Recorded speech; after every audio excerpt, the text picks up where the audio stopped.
دعا ایک بڑی اہم چیز ہے، یاد رکھیے، اور یہ ایک ایسی عبادت ہے جو مستقل عبادت ہے۔ دعا کے تعلق سے ایک جو عظیم اور ایک بڑی غلط فہمی جو مجھ میں اور آپ میں آج آ چکی وہ یہ ہے، ہم دعا کو مصیبت کے گھڑی میں کی جانے والی عبادت سمجھتے ہیں۔ پریشان تو دعا کر لو، جبکہ دعا مصیبت میں کی جانے والی عبادت نہیں ہے، دعا مستقل عبادت ہے۔ ایک عام فہم، عام مثال میں کہوں گا، ہم نے دعاؤں کو اسپیئر ویل سمجھ لیا گاڑی کا، جبکہ دعا اسٹیئرنگ ویل ہے۔ یہ کبھی کبھار کام نہیں آتی ہے، ہمیشہ اس کی ضرورت ہے، اس کے بغیر کوئی چیز ہو ہی نہیں سکتی ہے۔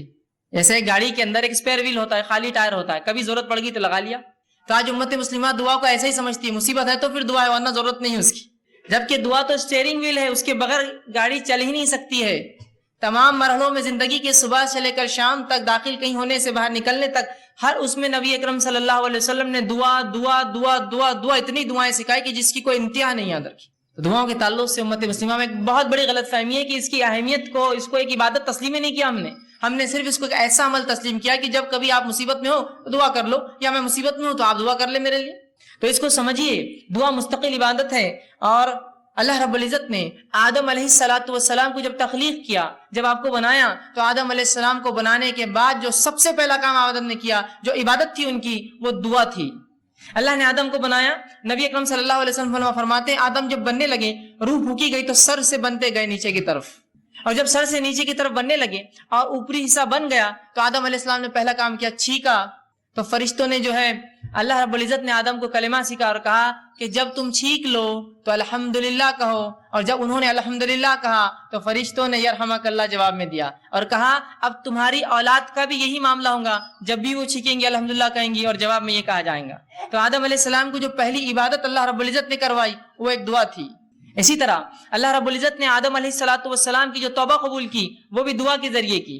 تو دعا ایک مستقل عبادت ہے، یاد رکھیے، یہ کبھی کبھار ہونے والا عمل نہیں، یہ ہمیشہ ہونے والا عمل ہے۔ اسی طرح تمام عبادتوں کے اندر دعا ایک ایسی عبادت ہے جس کے لیے نہ کوئی وقت ہے، نہ کوئی گھڑی ہے، نہ کوئی جگہ ہے، نہ کوئی حالت ہے کہ طہارت ہونا نہیں ہونا، نہ کوئی مقام ہے، بلکہ ایک ایسی مستقل مسلسل بترتیب ایک ایسی عبادت ہے جو آپ صبح شام دن رات طہارت بغیر طہارت کے کسی بھی حالت میں سوتے اور جاگتے اور لیٹے اور بیٹھے اور کھڑے سے اور مجمع میں اور انفرادی اور ہر اعتبار سے آپ کر سکتے ہیں۔ ایک ایسی مستقل جاہرانہ عبادت جو آپ کبھی بھی کر سکتے ہیں، کوئی وقت کی پابندی نہیں، کوئی مہینے کی پابندی نہیں، کوئی دن اور رات کی پابندی نہیں، کوئی جگہ کی پابندی نہیں، کوئی رکعت کسی چیز کی پابندی نہیں۔ ایک ایسی مستقل عبادت جو آپ کبھی بھی کر سکتے ہیں، ہر وقت کر سکتے ہیں، ایک ایسی زبردست چیز ہے۔ اسی طرح اگر سیرت النبی کا مطالعہ کرے، نبی اکرم صلی اللہ علیہ وسلم کی سیرت کا مطالعہ کرے، تو آپ صلی اللہ علیہ وسلم کی زندگی کی کوئی گھڑی، کوئی پہلو، کوئی موقع ایسا نہ تھا جب نبی اکرم صلی اللہ علیہ وسلم نے دعا نہ کی ہو یا امت کو دعا نہ سکھلائی ہو۔ ایک تو تھا آپ خود دعائیں کرتے، ایک سکھایا بھی کرتے تھے، تو نہ کی ہو یا نہ سکھلائی ہو۔ آپ دیکھیے نا، آپ صبح اٹھے، اٹھنے کی دعا، آپ لوگوں سے ملاقات کیے، ملاقات کرنے کی دعا، سلام کرتے ہیں، بیت الخلاء میں داخل ہوئے صبح اٹھ کر، اس کی دعا، بیت الخلاء سے باہر آئے، پیشاب پخانہ کر کے آپ جو طہارت خانے سے باہر آئے، اس کی ایک دعا، آپ نے وضو شروع کیا، اس کی ایک دعا، آپ نماز کے لیے نکلے، مسجد پہنچے، مسجد میں داخل ہونے کی دعا، مسجد میں فجر کی نماز پڑھی، نماز کے اندر مختلف دعائیں جو شروع ہوتی ہے ثنا سے لے کر تو تسلیم، تو مطلب تکبیر سے لے کر تسلیم، نماز ختم ہونے تک، مسجد سے باہر نکلے تو پھر اس کے بعد مسجد سے نکلنے کی دعا، گھر میں داخل ہوئے تو گھر میں داخل ہونے کی دعا، گھر سے نکلے تو گھر سے نکلنے کی دعا، لباس پہنا تو لباس پہننے کی دعا، اسی طرح جو ہے نیا لباس پہنا، نیا لباس پہننے کی دعا، نئے پھل دیکھے، نئے پھل دیکھنے کی دعا، ہر چیز کی دعائیں سکھائے۔ سواری پہ سوار ہوئے تو اس کی ایک دعا، سواری سے اتر رہے اس کی ایک دعا، شہر میں داخل ہوئے اس کی ایک دعا، شہر سے باہر نکلے کوئی نئے اس کی ایک دعا۔ تو گویا صبح سے شام تک کوئی ایسا زندگی کا مرحلہ نہ ہوگا جس میں ہم دعا نہیں کرتے، حتیٰ کہ طہارت کے معاملے میں بھی دعا ہے کہ بیت الخلاء میں جا رہے اپنے جو ہے طہارت کے لیے تب بھی دعا، وہاں سے نکل رہے تب بھی دعا، حتیٰ کہ ایک انسان اپنے بیوی کے ساتھ ہو تو اس عمل سے پہلے جو اس کے لیے جائز ہے اس سے پہلے بھی دعا۔ دعائیں دیکھ رہے آپ کس کثرت سے ہے کہ کوئی زندگی کا مرحلہ اس سے خالی نہیں ہے۔ اور نبی اکرم صلی اللہ علیہ وسلم سے کم و بیش 1000 سے زیادہ دعائیں جو لیل اور نہار صبح اور شام کی وہ ثابت ہے، جو صحیح روایتوں سے آتی ہے، کم و بیش 1000 کے قریب ایسی دعائیں ہیں جو رسول اللہ صلی اللہ علیہ وسلم سے ثابت شدہ صحیح روایتوں سے ملتی ہے، جو ہمیں کرنا چاہیے۔ تو کوئی مرحلہ رسول اللہ صلی اللہ علیہ وسلم کی سیرت کا مطالعہ کرے تو نہ گزرا ہو جس میں آپ نے کوئی دعا نہ کی ہو یا دعا نہ سکھائی ہو۔ ہر معاملے پہ دعا، ہر چیز کے لیے دعا سکھائی۔ لیکن افسوس اس امت کا معاملہ یہ کہ دعا کے معاملے میں کنجوس کیا، اس کو علم ہی نہیں دعائیں ہوتی کیا ہے، کرنا کیا ہے، کیا اس کا معاملہ ہے، یہ بڑی افسوس کی بات ہے، یاد رکھیے کہ جس امت کے نبی نے کسی گھڑی کو بغیر دعا سے خالی نہ رکھا، اس امت کی یہ بدبختی ہی ہم کہیں گے کہ اس کو دعائیں یاد نہ ہوتی ہیں، یا چونکہ اس کی اہمیت نہیں تو یاد کرنے کی کیا ضرورت، اس لیے کہ دعاؤں کو ہم آؤٹ پروسیس کرتے ہیں۔ آؤٹ پروسیس کیا ہوتا ہے کہ جب میری تجارت بہت بڑھ جاتی ہے تو میں کانٹریکٹس لیتا ہوں اور دوسروں سے وہ کام کروا کے لیتا ہوں، تو آج ہماری دعائیں بھی آؤٹ پروسیس ہوتی ہے، بھائی تم کر دو۔ ہمارے گھر میں ایک ولی گزرے، انہوں نے سب کے لیے دعائیں کر دی، ہم تو نبی کے خاندان سے، ان کی دعائیں ہمارے لیے ابھی کافی ہے نا۔ تو اس طرح سے ہم دعائیں دوسروں سے کرواتے ہیں، خود سے کرنے کوئی معمول نہیں۔ تو دعا یاد رکھی عبادت ہے، اور نبی اکرم صلی اللہ علیہ وسلم کی سیرت میں ہم دیکھتے ہیں آپ پوری زندگی ہر وقت دعائیں کرتے تھے۔ اسی طرح جو ہے اسلام کے دوسرے اعمال جو فرائض جس کو کہتے ہیں، نماز، روزہ، زکوٰۃ، حج، اگر اس کا مطالعہ بھی کریں تو یہ بھی ایک قسم کی دعائیں ہیں۔ نماز کیا ہے آپ کی شروع سے لے کر آخر تک مختلف دعاؤں کا مجموعہ۔ آپ حج کرنے جاتے ہیں، کیا کرتے ہیں حج کے اندر؟ کیا اعمال ہے آپ کے؟ طواف کر رہے تو دعا، صحیح کر رہے تو دعا، جو ہے میدان عرفہ میں ہے تو دعا، مزدلفہ میں تو دعا، جا رہے تو دعا، مطلب دعا ہی تو ہے حج پورا، دعا ہی تو ہے نماز پوری۔ تو یہ گویا فرائض بھی عبادت ہے، یہ جو فرض عبادتیں ہیں یہ بھی خود ایک قسم کی دعائیں ہی ہیں، یاد رکھیے۔ تو دعاؤں کی شریعت میں بڑی اہمیت یاد رکھیے، لیکن آج یہ ہماری بدبختی ہے، غلط فہمی ہے کہ ہم یہ سمجھتے ہیں دعا ایک ایسی چیز ہے جو مشکل حالات میں، پریشانی کے اندر، مصیبت کے اندر اس کو استعمال کیا جائے، ورنہ بہرحال اس کی ضرورت نہیں ہوتی۔ حالانکہ یہ ایک بہت بڑی غلط فہمی، یاد رکھیے، بہت بڑی غلط فہمی کہ ہم محض اپنی ضرورت کے وقت دعا کریں، بلکہ ہمیں تو یہ حکم ہے کہ ہر بار ہم دعا کریں، یاد رکھیں، ہر بار دعا کرے، ہر چیز سے پہلے دعا کرے، ہر چیز کی بعد دعا کرے، ہر چیز کی ابتدا میں دعا کرے۔ یہ غلط فہمی کو دور کیجیے کہ دعا کبھی کبھار مصیبت میں پھنس گئے، پریشانی میں پھنس گئے تو کرے، بلکہ دعا ایک مستقل جارحانہ ایک مومن کی زندگی کا عمل ہے، جو وہ صبح شام اٹھتے بیٹھتے کھاتے پیتے، عبادتوں سے پہلے، عبادتوں کے اندر، عبادتوں کے بعد وہ جو ہے دعائیں کرتا ہے، اور اللہ رب العزت جو ہے دعاؤں کو قبول بھی کرتا ہے۔ ایک غلط فہمی یہ بھی ہوتی ہے لوگوں کو کہ یار میں نے اتنی دعا کی، ہم لوگ اتنی دعائیں کر رہے ہیں لیکن میری دعا قبول نہیں ہوتی۔ میں نے فلاں مسئلے کے لیے دعا کی، وہ چیز مجھے نہیں ملی، میں نے فلاں کام کے لیے دعا کی، وہ چیز کام نہیں ہوا، میں نے فلاں مسئلے کو فلاں کیا، آج تک وہ چیز نہیں ہوئی۔ یہ کیسی عجیب بات ہے کہ میں دعا تو کر رہا ہوں لیکن وہ چیز قبول نہیں ہوتی ہے، وہ چیز میری پوری نہیں ہوتی ہے، یا وہ کام میرا نہیں ہوتا ہے، پھر کیا فائدہ دعائیں کر کے؟ اور جب دعاؤں کا صحیح تصور اور دعا کیا ہے، ہم نے کیا سمجھا؟ دعا مصیبت کی ایک چیز ہے، استعمال کی۔ اب مصیبت حل نہیں ہوئی تو پھر دعا کر کے فائدہ کیا ہے؟ ہم نے دعاؤں کو یہ سمجھا کہ مصیبت کی گھڑیوں میں اللہ کو پکارنا یہ دعا ہے۔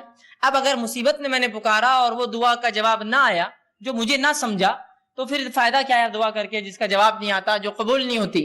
اور پھر یہ سوچ کر انسان یا تو دعائیں کرنا چھوڑ دیتا ہے۔ دعائیں کرنا چھوڑنا تو پھر ٹھیک ہے، لیکن اللہ رب العزت سے جو بدزنی وہ شروع کرتا ہے، یار دعائیں قبول نہیں کرتا اللہ ہماری، فائدہ کیا کر کے؟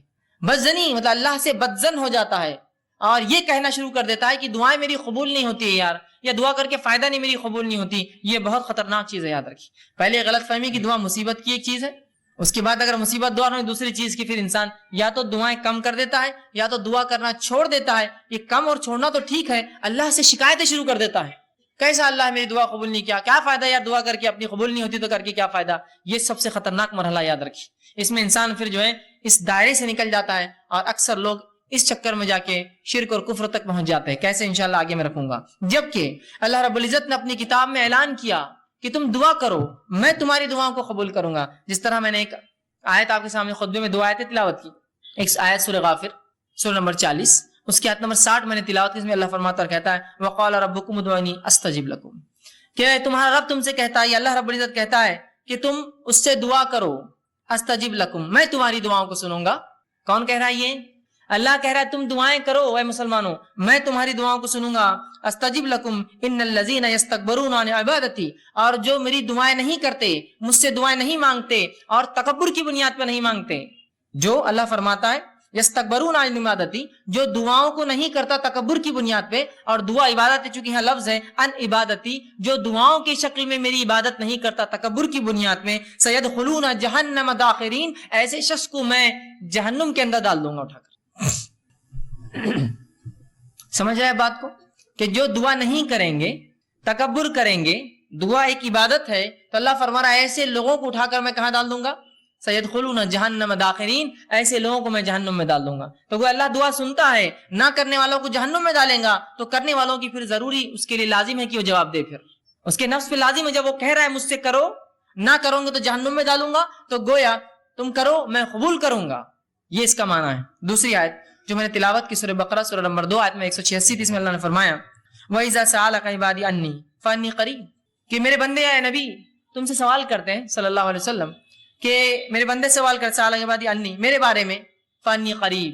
اگر قرآن کا آپ اگر طرز دیکھیں، قرآن کا جواب دینے کا اگر انداز اور اسلوب دیکھیں، قرآن میں جب بھی رسول اکرم صلی اللہ علیہ وسلم سے سوال ہوا تو اللہ نے فرمایا وہ تم سے پوچھتے ہیں فلا کہہ دو قل، وہ تم سے پوچھتے ہیں چاند کے بارے میں کہہ دو قل کے لفظ آتے ہیں۔ سبحان اللہ، اس آیت پہ غور کیجیے، اللہ نے فرمایا وَإِذَا سَأَلَكَ عِبَادِي میرے بندے میرے بارے میں پوچھتے فَإِنِّي قریب، کہہ دو بھی نہیں کہا، رسول کو نکال دیا بیچ میں سے، فَإِنِّي قریب، کہہ دو ان سے کہ میں قریب ہوں، نہیں کہا فَإِنِّي قریب، میں قریب ہوں ان سے۔ مطلب گویا جملے اور الفاظ کے اعتبار سے اس کے اندر قالا کا لفظ بھی نہیں آیا کہ نبی تم کہہ دو قل ان سے، یا قال یہ تم ان سے کہہ دو کہ میں قریب ہوں۔ رسول اکرم صلی اللہ علیہ وسلم کو بھی وہاں سے نکال کر انی قریب سیدھا جواب دیا گیا۔ حالانکہ سورہ بقرہ اٹھائیے، سوالات کا ایک سلسلہ ہے سورہ بقرہ میں، ہر سوال کے بعد آتا ہے کہ آپ سے سوال کرتے ہیں قل ان سے جواب کہہ دو، قل ان سے کہہ دو، قل ان سے کہہ دو، کہ اس کا معنی یہ۔ یہاں جب سوال ہوا کہ میرے بندے پوچھتے میرے بارے میں، تو رسول اللہ صلی اللہ علیہ وسلم کو قل بھی نہیں کہا، نکال دیا فانی قریب، سیدھا اتنا قریب ہوں کہ مجھے یہ بھی کہنے کی ضرورت نہیں ہے نبی آپ کہہ دو میں قریب ہوں۔ تو کہا وَإِذَا سَأَلَكَ عِبَادِي عَنِّي فَإِنِّي قَرِيب، جب میرے بندے پوچھتے ہیں میرے بارے میں نبی آپ سے کہہ دو کہ میں ان سے قریب ہوں، اجیب الدعوۃ الداعی اذا دعان، اور جو بھی مجھ سے دعا کرتے ہیں میں ان کی دعاؤں کو قبول کرتا ہوں، ان کی دعاؤں کا جواب دیتا ہوں۔ اور فرمایا فلیستجیبوا لی، تو انہیں چاہیے وہ صرف میرے سے ہی دعا کریں، مجھے سے ہی مانگے، ولیؤمنوا بی، اور مجھ پر ایمان لائے، لعلکم یرشدون، شاید کہ وہ ہدایت یافتہ ہو، شاید کہ وہ رشد و ہدایت پر قائم رہے۔ تو یہاں اللہ رب العزت نے اس کی وضاحت کر دی کہ اے لوگو تم پوچھتے ہو میرے بارے میں قریب ہوں، تمہاری دعاؤں کو سنتا ہوں، لہٰذا تم صرف مجھ ہی سے دعا کرنا تاکہ تم جو ہے رشد و ہدایت پر رہو۔ ولیؤمن، ایمان مرحل شرط ہے ہر چیز کے لیے، تو میں ایمان والوں کی دعائیں قبول کرتا ہوں، اور آگے فرمایا جو ہے تاکہ تم رشد و ہدایت پر قائم رہو۔ تو یہاں اس آیت نے وضاحت کر دی۔ اسی طرح رسول اللہ صلی اللہ علیہ وسلم نے فرمایا اور کہا، جامع ترمذی کی روایت آپ نے فرمایا ان الدعاء هو العبادہ، دعا عبادت ہے، عبادت ہے دعا، یاد رکھیں۔ اسی طرح فرمایا جامع ترمذی کی یہ بھی روایت ہے الدعاء مخ العبادہ، دعا عبادت کا مغز ہے، یہ عبادت کا مغز ہے۔ نماز دعا، حج دعا، یہ مغز ہے، دیکھیے ہر کسی چیز کے بعد دعا ہے نا، حج کے ارکان کر رہے دعا کر رہے، اس میں مغز ہے نا اس کا، تو دعا عبادت کا مغز ہے، یہ اتنی اہم چیز ہے، اس کو امت جو ہے غور کرے اور اس چیز کو سمجھے۔ اسی طرح اب جب میں نے یہ کہا اللہ کہتا ہے دعائیں کرو اور اللہ دعائیں قبول کرتا ہے، تو اللہ رب العزت دعاؤں کو کیسے قبول کرتا ہے، اس کا کیا طریقہ ہے؟ آئیے اس سے پہلے ایک حدیث دیکھتے ہیں جو دعاؤں کی قبولیت کے تعلق سے کہ اس کی مختصر صورتیں کیا ہوتی ہیں۔ جب میں نے کہا اللہ دعائیں قبول کرتا ہے تو اللہ دعاؤں کو کیسے قبول کرتا ہے، اس کا طریقہ کیا ہے؟ کیا جو میں مانگوں وہ کر دیتا ہے؟ طریقہ کیا ہے؟ آئیے سنیے۔ نبی اکرم صلی اللہ علیہ وسلم فرماتے ہیں، مسند احمد کی روایت ہے، ابو سعید خدری رضی اللہ عنہ حدیث کے راوی فرماتے ہیں آپ صلی اللہ علیہ وسلم فرمایا کہا مسلمان دعا کرتا ہے جس میں گناہ اور خطا رحمی کی اگر بات نہ ہو، ایک مسلمان اللہ سے دعا کرتا ہے جس میں گناہ کی بات نہ ہو، اے اللہ مجھے زنا آسان کر دے یا مجھے فلاں، نہیں، گناہ کی بات نہ ہو، اور قطع رحمی رشتے توڑنے کی بات نہ ہو کہ اللہ میرا رشتہ ان سے توڑ دے میں ان سے فلاں کرتا ہوں، جس میں گناہ کی بات نہ ہو، رشتے توڑنے قطع رحمی کی بات نہ ہو، تو آپ صلی اللہ علیہ وسلم فرماتے ہیں اللہ 3 میں سے ایک ضرور عطا کرتا ہے۔ جب بندہ اللہ سے دعا کرتا ہے جو گناہ کی نہ ہو، پہلا شرط، دوسرا قطع رحمی رشتے توڑنے کی نہ ہو، تو اللہ 3 میں سے کوئی ایک کام اس کے ساتھ کرتا ہے۔ غور سے سنیے تاکہ وضاحت ہو جائے کہ اللہ دعائیں بولتے ہیں نا حضور قبول نہیں کرتا ہے، تو کیا کرتا ہے سنیے۔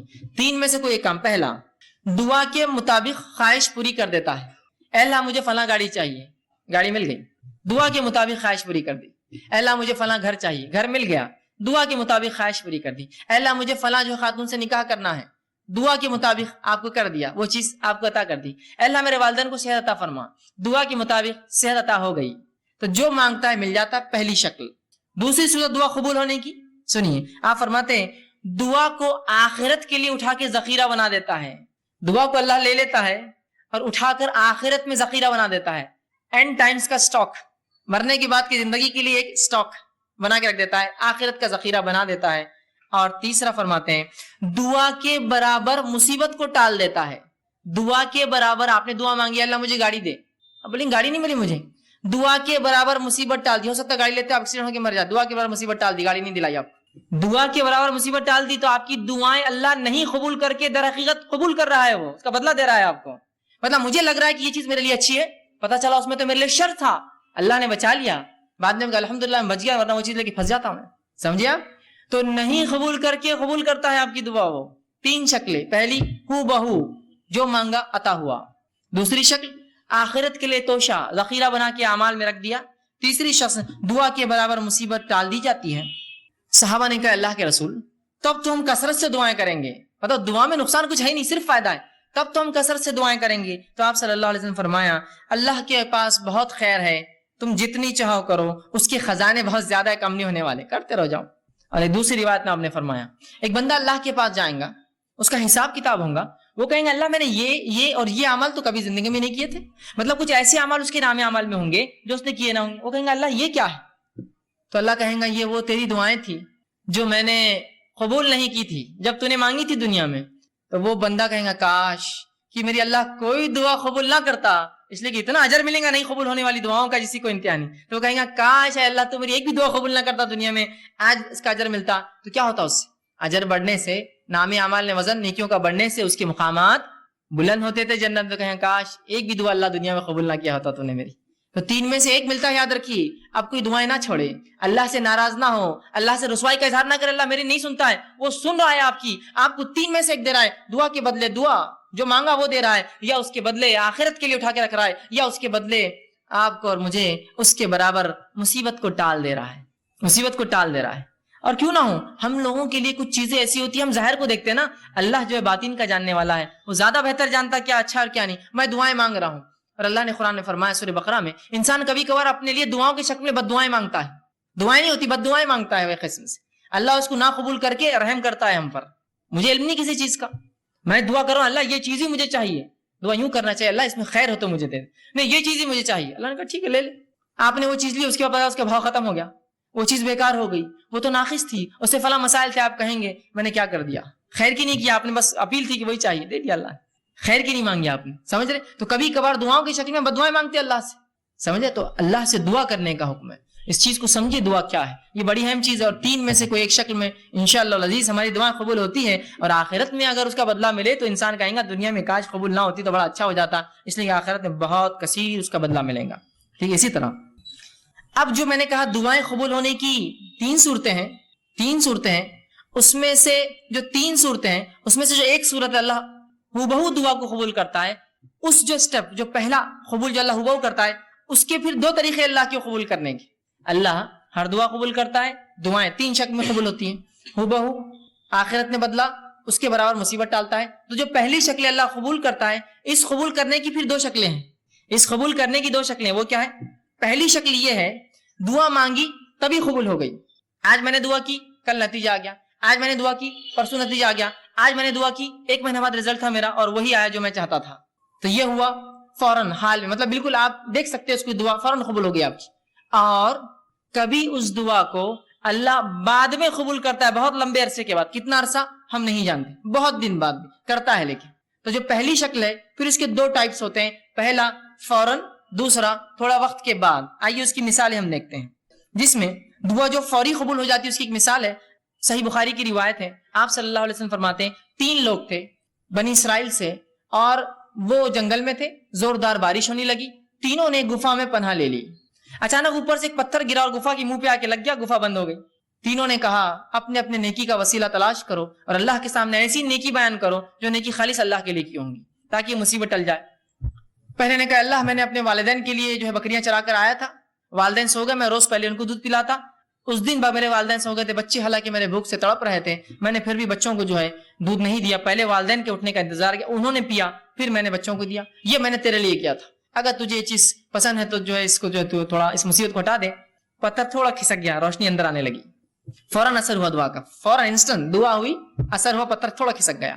پھر دوسرے شخص نے دعا کی, اور تیسرا بہرحال تفصیلی ہے واقعہ بہت لمبا, تینوں نے دعا کی, ایک کی دعا پہ تھوڑا کھلا روشنی آئی, دوسرے کی دعا پہ اتنا کھلا کہ باہر دیکھ سکتے لیکن نکل نہیں سکتے, تیسرے کی دعا پہ وہ رول کر کے بازو ہٹ گیا اور تینوں باہر نکل گئے. جبھی اللہ نے جواب دیا ان کی دعا کا. یہ ایک شکل. اب دوسری شکل جو اللہ بعد میں جواب دیتا ہے, جو بعید ہوتا ہے, عرصے بعد دیتا ہے, تو آئیے اس کی مثال قرآن نے دی. ابراہیم علیہ الصلوۃ والسلام نے اللہ سے دعا کی, سورہ بقرہ سورہ نمبر 2 آیت نمبر 129, اور فرمایا ربنا وابعث فیہم رسولا منہم یتلو علیہم آیاتک ویعلمہم الکتاب والحکمۃ ویزکیہم. اے اللہ ان لوگوں میں سے انہی میں سے ایک رسول پیدا کر. اے اللہ ان لوگوں میں سے. دعا کب کیا آپ نے معلوم آپ کو؟ جب اسماعیل علیہ السلام اور ہاجرہ علیہ السلام کو لا کر مکے میں چھوڑ دیا. مکے میں چھوڑنے کے بعد جب آئے تو ایک دعا کر رہے ہیں. کیا دعا کر رہے ہیں؟ اے اللہ میری اس اولاد سے، اسماعیل سے، اس کی نسل سے، ان لوگوں میں سے جو ہے اللہ فرمایا ربنا وبعث فیہم رسولا منہم، انہی کے اندر سے ایک رسول انہی میں سے بھیج، یتلو علیہم آیاتک، جو تیری آیتیں پڑھ پڑھ کر انہیں سنائے، ویعلمہم الکتاب، اور تیری کتاب کا علم انہیں دے، والحکمہ، اور ان کو نبوی علم، احادیث کا علم، حکمت عطا فرمائے، ویزکیہم، اور ان کی نفسوں گناہوں سے پاک کرے. اور یہ دعا کا نتیجہ کون تھے معلوم آپ کو؟ یہ دعا کب قبول ہوئی؟ نبی اکرم صلی اللہ علیہ وسلم اس دعا کا نتیجہ تھے. آپ نے حدیث میں اس کی تفسیر کی اور فرمایا، آپ نے فرمایا میں اپنے باپ ابراہیم کی دعا کا نتیجہ ہوں. کتنے ہزار سال پہلے کی تھی ابراہیم علیہ السلام نے دعا؟ قبول کب ہوئی؟ وہ انہی میں سے رسول آیا. آخری نبی عرب تھے، اسماعیل علیہ السلام کے نسل تھے، لیکن ہزاروں سال بعد دعائیں رائے گاہ نہیں جاتی ہے، اثر لاتی ہی اثر ہو فوراً یا بعد میں. اور بعد کی فوراً کی مثال بھی میں رکھ دی، بعد کی مثال بھی رکھ دی آپ کے سامنے. تو اللہ کے رسول ابراہیم علیہ السلام کی دعا قبول ہوئی. ہر دعا قبول ہوتی ہے، میری آپ کی بھی ہوتی ہے، لیکن فوراً نہیں ہوئی. کئی ہزار سال بعد اسی نسل میں اسماعیل علیہ السلام سے ایک نبی آئے. دعائیں خوب دیجیے، خوب دعائیں دیجیے. یہ دعائیں پتہ نہیں کب اثر لائیں گی، کتنے نسلوں بعد لائیں گی. ابراہیم علیہ السلام کی دعا ہزاروں سال بعد رنگ لائی، 3000 3.5 4,000 سال بعد. دعائیں کرنا چاہیے، اس کے بڑے فضائل یاد رکھیے. تو 3 شکلوں میں سے پہلی شکل کی 2 قسمیں ہیں کہ فوراً اور دیر سے. لیکن یاد رکھیے اللہ رب العزت دعا قبول کرتا ہی ہے. دعا کبھی رائے گاہ نہیں جاتی. کبھی اپنی دعاؤں سے مایوس مت ہوئیے کہ میں نے دعا کی اور قبول نہ ہوئی. اسی طرح جو شخص جو ہے حاجت طلبی کے جو ہے ذریعہ دعاؤں کو سمجھتا ہے، اور جب حاجت اس کی پوری ہوگی سمجھتا ہے دعا غنیمت ہے، وہ شخص ایسا سوچ کر جو ہے بہت بڑی غلط فہمی کرتا ہے، اور اس کی وجہ سے بہت سارے غلط اس کے نتائج نکل جاتے ہیں. اور ایسا شخص جو یہ سمجھتا ہے کہ دعا ایک ایسی چیز ہے کہ اس کے کرنے سے میری حاجت پوری ہوں گی، اور بعد میں عام حالت میں دعا نہیں کرتا، اس شخص کی مثال ایسی ہے کہ ایک آدمی جہاد کے لیے جائے اور اس کی نیت ہو مال غنیمت ملے مجھے. تو کیا ایسے شخص کو جہاد کا ثواب ملتا ہے؟ جو جہاد کی نیت جائے اور یہ سوچے مال غنیمت کے لیے جائیں گے اپنے جہاد میں، چلو بہت پیسہ ملتا ہے جتنے بعد فلاں ہوتا. اور وہ شخص جو دعا کو عبادت سمجھ کے کرتا ہے، اس کی مثال ایسی ہے، وہ مجاہد جو میدان جہاد میں جاتا ہے، وہ سوچتا ہے یا تو پھر اللہ فتح دیں گا، یا تو جو ہے شہید ہو جائیں گے، جیت گئے تو مال غنیمت بھی شاید مل جائے گا. اس کی نیت اصل نہیں ہے، اس کا اصل مقصد عبادت ہے، وہ جہاد. اس کے اندر اس کو کیا ذیلی فائدے ملیں گے اس کے لیے وہ اہم نہیں ہے. تو ہم بھی جب دعا کر رہے ہیں تو ایسا نہ ہو کہ ہم صرف اس کے مقصد کے لیے کہ بس اللہ میرا مصیبت حل کر دے، بس دعا کر رہے اس کے بعد نہیں، بلکہ دعا مستقل عبادت ہے، چاہے فائدہ ہو چاہے فائدہ نہ ہو. جیسے وہ مجاہد جو جہاد میں جا رہا ہے سوچ رہا مال غنیمت ملے تو میں جاؤں گا، تو اس کا جہاد فائدہ کا نہیں. وہ مجاہد جو سوچ رہا ہے مال غنیمت نہ ملے، فتح ملیں گی، فتح نہ ملے تو کم از کم شہید تو ہو جائیں گے، فائدہ تو ہر طرف. سمجھ رہے؟ تو دعا کو بھی آپ مخصوص نہ کر دے، مصیبت میں تو دعا کرو. دعا تو مصیبت، تنگ دستی، خوشحالی، فراوانی اور ہر اعتبار سے صحت مندی میں اور بیماری میں اور ہر حالت سے امن میں اور خوف میں، ہر جگہ جو ہے ہمیں جو ہے دعا کرنی چاہیے. اسی طرح دعا ایک بہترین ہدیہ ہے، یاد رکھیے. دعا ایک بہترین تحفہ ہے جو ایک دوسرے کو ہم دے سکتے ہیں. لیکن ہمارے پاس ایک غلط فہمی. کیا غلط فہمی ہے؟ دعا صرف بوڑھے لوگ دیتے. تو اگر میں آپ سے کہوں اللہ آپ کو جو اچھا رکھے، اور کتنے بڈھے ہو گئے فیض میں، اللہ آپ کو اچھا رکھے، ارے فیض بھی آپ اتنے بڈھے نہیں نا دعائیں دے رہے ابھی سے. تو ہم یہ سمجھتے ہیں دعا صرف بوڑھے لوگ دے سکتے ہیں، اور الحمدللہ اس امت میں سب جوان مرتے ہیں، بوڑھا کوئی ہوتا ہی نہیں ہے نا. دیکھیے کہاں کوئی بوڑھا ہوتا ہے. انسان کی 60 سال 70 سال زندگی گزر، لیکن کالا کر کے گھوم رہا ہے، ٹی شرٹ صاف ٹی شرٹس اور اپنا دکھاتے ہوئے بالکل کالے بال ہے، بتانا چاہ رہا ہے ابھی تو میں جوان ہوں بھائی، کہاں میرے چکر میں جا رہے تو جوان ہوں، بوڑھا مت سمجھو مجھے، بچے ہیں میرے بڑے لیکن پھر بھی میں جوان ہوں، ہے نا. تو بوڑھے کہاں ہوتے ہیں؟ اور دعا چونکہ بوڑھے لوگ دیتے ہیں تو ہمارے پاس تو کوئی بوڑھا ہوتا ہی نہیں ہے نا. اور مرد تو بھی ایک دوسرے کو دعا دیتے ہیں، عورتیں تو کبھی دعا دیتی ہی نہیں ایک دوسرے کو. فرض سلام کا جواب دینے بھی کتراتی ہے تو دعائیں تو دور کی بات ہوتی ہے نا. اگر کوئی ایک خاتون کو دوسری خاتون کر دے السلام علیکم، بولتی ہے تم نے ہم کو سلام کیے، بولتی ہوں کیوں پہچانتے ہم کو نہیں، ادھر لینے آنے والے کے بعد میں نہیں، ایسا بھی نہیں. اچھا بچوں کے پورے رشتے ہو گئے ہمارے، بیٹا ضرورت نہیں تمہارے سلام کی ہم کو. اس کے پیچھے مقصد دیں گے کس لیے دعا، کہے کے لیے سلام دعا نہیں کیوں دے رہے تم، اتنی کنجوسی ہو گئی ہے نا. اور عورتیں بھی بوڑھی نہیں ہوتی اس لیے کوئی ہوتا نا، پہلے ایک زمانہ تھا دعائیں دیتے تھے عورتیں کثرت سے دعائیں دیتے، آج کوئی نہیں دیتا، اس لیے کہ دعائیں بوڑھے لوگ دیتے اور اس امت میں ماشاءاللہ سب جوان مرتے، بوڑھا کوئی ہوتا نہیں ہے، تو لہٰذا دعا کی ضرورت نہیں. دعا دیجیے کثرت سے، ایک دوسرے کو دعا دیجیے. دعا ہدیہ ہے ایک دوسرے کو جو ہم دیتے، تحفہ ہے، کچھ نہیں دے سکتے، دعا تو دے سکتے ہیں نا. دوسرے ہدیوں کو پیسہ لگتا ہے، جیب خرچ ہوتا ہے، کچھ مت کیجیے، دعائیں تو دیجیے اچھی. میں ہرگز یہ کہنا نہیں چاہ رہا تحفے دیجیے مت، صرف دعائیں دیجیے، لیکن دعائیں دیجیے لوگوں کو، یہ بہترین ہدیہ ہے. نبی اکرم صلی اللہ علیہ وسلم جب صحابہ کچھ اچھا کام کرتے اسلام کے لیے اور دین کے لیے شریعت کے لیے دعائیں کا تحفہ دیتے. چونکہ آپ کے پاس مال و دولت کہاں تھی اتنی, جو آتی خرچ کر دیتے, دعائیں دیتے فوراً. عثمان ابن عفان رضی اللہ عنہ نے جنگ تبوک میں خوب مال خرچ کیا, اللہ کے رسول نے خوب دعائیں دی ان کو, خوب دعائیں دی. ہدیہ ہے, دیجیے دعائیں ایک دوسرے کو, سلام کی شکل میں, سلام سے ہٹ کے مصیبتوں کی دور کرنے کی شکل میں, یا مختلف دعائیں جو آپ کو لگے اس کی پریشانی میرے بھائی میری بہن کی, میرے دوست کی, میرے رشتے دار کی, خوب دعائیں دیجیے ایک دوسرے کو. اور یہ دعاؤں کا چلن بالخصوص ہم دیکھتے ہیں ہند پاک میں بر صغیر میں بہت کم ہے, چونکہ ہمارا تصور کچھ اور ہی ہے. ایک غلط فہمی کی بنیاد پر ہم دعا نہیں دے سکتے, تو میری دعا کہاں اللہ سنتا, میری کہاں قبول ہونے والی, دعاؤں کا معاملہ نہیں. لیکن آپ جائیں گے اگر اہل عرب کو آپ دیکھیں گے تو ماشاءاللہ ان میں آج بھی دعاؤں کا بڑا سلسلہ ہوتا ہے. کوئی بھی عرب سے آپ ملیے اتنی دعائیں دیں گے آپ کو, کیسے ہے, گھر کے حال کیا ہے, اللہ اچھا رکھے, اللہ برکت دے, اللہ تیرے مال میں برکت دے, بچوں میں برکت دے, خوب چلتی, اس کی 5 منٹ دعائیں چلتے رہتی ہیں. پھر جاتے وقت 5 منٹ دعائیں, 2 منٹ کی اصل بات تھی, میں کام سے آیا تھا, 5 منٹ دعائیں پہلے, 5 منٹ بعد دعائیں چلتے رہتی ہے اس کی. جانے تھا دعا کرتے رہیں گا اس کو, اللہ اچھا رکھے, فی امان اللہ, دعائیں کرتے رہیں گے. دعاؤں کو رکھیے, اس کو چلن معمول بنا دیجیے, اپنی زبانوں کو تر رکھیے دعاؤں سے ایک دوسرے کے لیے. کچھ نہیں تو کم از کم لفظی تو کنجوسی مت کیجیے, ایک دوسرے کو خالی دعائیں دینے میں کیا جاتا ہے, دعاؤں کو خوب یاد کیجیے, ایک دوسرے کو خوب دعائیں دیجیے. عربی نہیں آتی ہے کوئی مسئلہ نہیں, اردو میں بولیے, کوئی عربی میں ہی کرنا شرط نہیں ہے. دعا جو سنت سے ثابت دعائیں اس کو عربی میں ہی کرنا, اس کا اصل ثواب تو تبھی ہے. لیکن نہ یاد ہو تو کم از کم اردو میں تو بول سکتے ہیں نا, اللہ اچھا رکھے, خوش رکھے, برکت دے, یہ تو اتنا تو بول سکتے ہیں نا. نہیں دعا دینے میں بہت شرم آتی, کیوں گالیں دینے میں شرم نہیں آتی تم کو کبھی؟ صرف دعا میں شرم, تم کو پورے دینی کام میں شرم اور حیا اور سب آتی ہے. نماز پڑھو تو شرم آ رہی, دعا دو تو شرم آ رہی, یہ کرو تو شرم آ رہی, اذان دو تو شرم آ رہی, باقی سب ننگے جھڑنگے کاموں میں ہم کو شرم نہیں. کھل کر ڈٹ کر سڑک پہ کھڑ رہ کے پچکاریاں مار رہا, اس کو شرم نہیں آیا, اس کو کیا ہوتا, دعا نہیں بہت شرم آتی, دعا وہ اچھا نہیں دکھتا ہے, اتنے بڑے لوگ دعا دینا, یہاں پچکارے مارنے کی شرم نہیں آتی تم کو. تو جہاں شریعت ہے وہاں شرم اور حیا لالی, اور جہاں شرم و حیا ہونا تھا کہ سڑک پہ کھڑے کہ شرم کرو, تھوک رہے ہو تم سڑک پہ, ویسے سڑک پہ تھوکنا بھی درست نہیں, بیچ میں بازو جانا چاہیے, اور اس پر ایک گندی چیز کھا کے تھوکتے ہو جسے دھبے لگتے ہیں عمارتوں پر, زمین خراب ہوتی ہے. اور میں ہمیشہ کہتا ہوں امت ہوتا ہے نا, امت مسلمہ کیا کہ نوجوان کچھ جمع ہو جائے, کچھ افراد جمع ہو جائے, اور جب وہاں سے چلے جائے تو آپ پہچان سکتے ہیں یہ مسلمان نوجوان جمع ہوئے ہوں گے یہاں, وہ پچکاریوں کے دھبوں سے. جانور کا ریوڑا اگر رات میں کہیں رکے اور نکل جائے تو اس کی غلاظت سے پہچانتے نا, یہاں جانور رات میں رکے تھے, تو ویسا آپ پہچان لیں گے, ہاں مسلمان برابر آئے تھے یہاں, یہ برابر دکھ رہا ہے, پوری میری دیوار خراب ہو گئی, گاڑیوں پہ پچکاریاں پڑی ہوئی ہے, فلاں چیز بھی انہوں نے خراب کر دی, اندازہ لگائیے. تو شرم کیجیے برے چیزوں میں, اچھی چیزوں میں آگے بڑھیے, پہل کیجیے دعائیں دینے میں.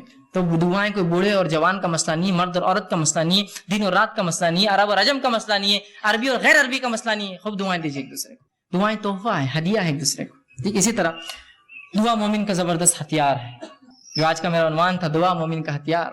دعا مومن کا ایک اسپرچول ویپن ہے, یہ ایک ایسا ہتھیار ہے کہ جب پوری دنیا آپ کا ساتھ چھوڑ دیتی ہے, یہ ہتھیار آپ نکالتے ہیں. بالکل یہ چیز آپ کے پاس ہمیشہ لگی ہوئی ہے, ایک زبردست ہتھیار, یہ مومن کا ہتھیار ہے. ہر مصیبت, ہر پریشانی اور ہر وقت جب دنیا آپ کی پوری بھی مکمل خلاف کھڑی ہو جائے, یہ ہتھیار آپ نکالیے, یہ ویپن آپ نکالیے اپنا, جو آپ کی مدد کریں گا. اللہ رب العزت نے اس تعلق سے سورہ نحل سورہ نمبر سورہ نمل سورہ نمبر 27 آیت نمبر 62 میں فرمایا, کہا امن یجیب المستر اذا دعوا ويكشف السوء ويجعلكم خلفاء الارض وآلہم.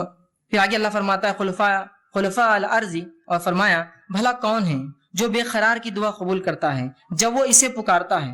کیا فرمایا اللہ نے, بھلا وہ کون ہے جو بے قرار کی دعائیں, جب انسان پریشان تنگ دست مصیبت زدہ ہوتا ہے تو کون ہے اس بے قرار انسان کی دعائیں سنتا ہے. تو دعا میرا اور آپ کا ہتھیار ہے, اور ایک ایسا زبردست ہتھیار کہ جو آپ ہر وقت استعمال کر سکتے ہیں, اور مصیبت میں یہ ہتھیار تو بالکل آپ کا سب سے بالکل آخری ساتھی جس کو کہتے ہیں, یہ آپ کے ساتھ ہوتا ہے. اور اللہ ہر کسی کی دعائیں سنتا ہے, جس کے تعلق سے اگر آپ واقعہ دیکھیں تو اللہ رب العزت نے یونس علیہ السلام کا واقعہ آتا ہے کہ یونس علیہ السلام سے ایک خطا ہوئی. خطا یہ ہوئی کہ آپ نے, جب اللہ نے اس بستی پر عذاب لانے کا سوچا تو آپ نے سوچا اب دعوت پہنچا کے کیا فائدہ, نکل جاتا ہوں بستی سے. نکل کر چلے گئے, جب کشتی میں سوار ہو کے شہر سے جا رہے تھے, ہوا یوں کہ لوگوں نے کہا کہ ایک طوفان آ رہا ہے, اور طوفان سے بچنے کے لیے کشتی کو ہلکا کرنا پڑے گا, خرہ ڈالیں گے, لوٹ ڈالیں گے, جس کا نام آیا اس کو کشتی سے باہر پھینک دیا جائے گا.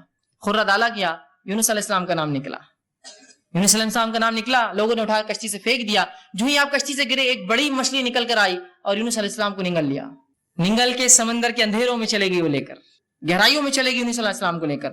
آپ تنہا ہے, مچھلی کے پیٹ میں ہے, مذاق نہیں یاد رکھیے, تنہا ہے, مچھلی کے پیٹ میں ہے, بڑی مچھلی ہوں گی بہت بڑی, اور مچھلیاں بہت بڑی ہوتی, مچھلی کے پیٹ میں ہے, کوئی سننے والا نہیں ہے وہاں, کوئی دیکھنے والا نہیں ہے. اس اندھیرے سے یونس نے آواز دی اپنے رب کو اور کہا. اللہ پر رب العزت نے اس بات کو اپنی کتاب میں سورہ انبیاء سورہ نمبر 21 آیت میں 87 اور 88 فرما کہا فنادى في ظلمات ان لا الہ الا انت سبحانک انی کنت من الظالمین. یونس نے اس اندھیرے سے اپنے رب کو آواز دی ظلمات سے کہ لا الہ الا انت سبحانک، اے اللہ تیرے علاوہ کوئی ذات نہیں ہے، عبادت کے لائق تیرے علاوہ کوئی الہ نہیں، انی کنت من الظالمین، میں گناہ گار تھا. تو اللہ رب العزت نے یونس کی اس ظلمات سے آواز کو سنا اور نکال دیا یونس کو ظلمات سے باہر. تو اللہ رب العزت سب کی سنتا ہے، مانگنا تو آئے. یونس علیہ السلام نے اس گہرائی سے، سمندر کے اس گہرائی اور ظلمات سے آواز دی اپنے رب کو. اللہ نے فرمایا فنادى في ظلمات ان لا الہ الا انت سبحانک انی کنت من الظالمین. اس نے آواز دی اور اس اندھیرے سے کہا اے اللہ تیرے علاوہ کوئی الہ نہیں، تیرے علاوہ لائق معبود کوئی عبادت کے لائق نہیں، سبحانک تیری ذات پاک ہے، انی کنت من الظالمین، وہ میں تھا جس نے اپنے نفس پہ خطا کی، وہ میں تھا جس نے ظلم کیا اور تیرے حکم کی خلاف ورزی کی. اللہ رب العزت نے سنی اور کہا فاستجبنا له، اور تیرے رب نے اس کی دعا کو وہاں سنا، اس اندھیرے میں جب کوئی نہیں تھا، سمندر کی گہرائی میں سنا. فاستجبنا له ونجيناه من الغم، اور اس کو اس کے غم سے نکال دیا. وكذلك ننجي المؤمنين، ہم ایسی ہی نجات دیتے اپنے ایمان والے بندوں کو. سمجھ رہے ہیں بات کو؟ ابراہیم علیہ السلام لا اولاد، اولاد نہیں ہے آپ کو، نہ لڑکا ہے نہ لڑکی ہے. سوچتے ہی مشن کون لے کے چلیں گا میرے بعد، کوئی لڑکا ہو میرا جو مشن لے کر چلے. اللہ سے دعا کی، اللہ نے قبول کی. انبیاء علیہ الصلوۃ والسلام آہ بکا کر رہے ہیں، گڑ گڑا رہے ہیں، دعائیں مانگ رہے ہیں. پھر کیوں اس امت کو شرم آتی ہے رب سے دعا مانگنے کے لیے؟ ابراہیم علیہ السلام نے دعا کی، ایوب علیہ السلام نے دعا کی اپنی بیماری کے لیے. اسی طرح جو ہے زکریا علیہ السلام نے اپنی اولاد کے لیے دعا کی، جو یحییٰ علیہ السلام کی آپ کو خوشخبری دی گئی. یوسف علیہ السلام نے جب اس بری عورت نے جو آپ پہ حسد کیا کہ آپ کے ساتھ بدکاری کرے تو دعا کی اللہ مجھے وہ جیل زیادہ بہتر ہے بنسبت اس عمل کے. اللہ نے دعا قبول کی اور جیل میں ڈال دیا، اس لیے کہ ورنہ وہ زنا کرنے کے اوپر تولی تھی. آپ نے کہا وہ جیل بہتر ہے اس زنا سے، تو اللہ نے جو ہے آپ کو بچا لیا اور جیل میں ڈال دیا. اندازہ لگائیے ان لوگوں نے اللہ سے دعا کی. بس یہ ہے کہ ہمیں جو اللہ رب العزت سے مانگنا تو آئے. ایک واقعہ سناتا ہوں اللہ کیسے سنتا ہے لوگوں کی، اور لوگوں کی کیوں میں کہوں، اللہ رب العزت تو جانوروں کی بھی سنتا ہے. یاد رکھیے، صحیح مسلم کی روایت ہے، اللہ کے رسول صلی اللہ علیہ وسلم فرماتے اللہ کے نبی سلیمان علیہ الصلوۃ والسلام آپ کے دور میں قحط سالی ہو گئی، سوکھا پڑ گیا. جو ہے سلیمان علیہ السلام اپنے لشکر کو لے کر چلے، لاؤ لشکر جو ہے مسلمانوں کو لے کر چلے کہ بستی سے باہر نکل کر اللہ سے نماز استسقاء دعا. نماز استسقاء کیا ہے؟ دعا ایک قسم کی عبادت کر کے دعا مانگتے ہیں. نماز استسقاء کے لیے نکلے، جب نکل کر چلے اپنے جو ہے بستی سے اور ایک جگہ سے گزرے جہاں چونٹیاں تھی، جب وہاں سے نکلے آگے چلے تو کہا آپ جانے کی ضرورت نہیں ہے، ہمیں واپس جانا ہے. تو لوگوں نے کہا اے یونس، معاف کرنا اے سلیمان، تم ہمیں نماز استسقاء کے لیے لے کر چلے تھے، کیا بات ہے، کیوں اب تم کہہ رہے ہو؟ تو کہا جب ہم وہاں سے چلے تھے ایک چونٹی الٹی اپنے پیٹھ کے بل لیٹی اور اس نے اپنے پورے پیر آسمان کی طرف کیے اور اللہ سے دعا کی بارش کی، اللہ نے اس کی دعا سن لی، اب ہمیں نماز استسقاء کی ضرورت نہیں ہے. اس لیے کہ جو ہے سلیمان علیہ السلام جانوروں کی بات سمجھتے تھے. تو کہا اللہ نے اس کی دعا قبول کر لی. تو اللہ تو چونٹیوں کی قبول کرتا ہے، پھر تمہاری اور میری مومنوں کی کیوں نہیں سنیں گا؟ وہ چونٹی کو اللہ کی ولی نہیں تھی اور کوئی بزرگ نہیں تھی، جانور ہے وہ، اللہ اس کی بھی سنتا ہے.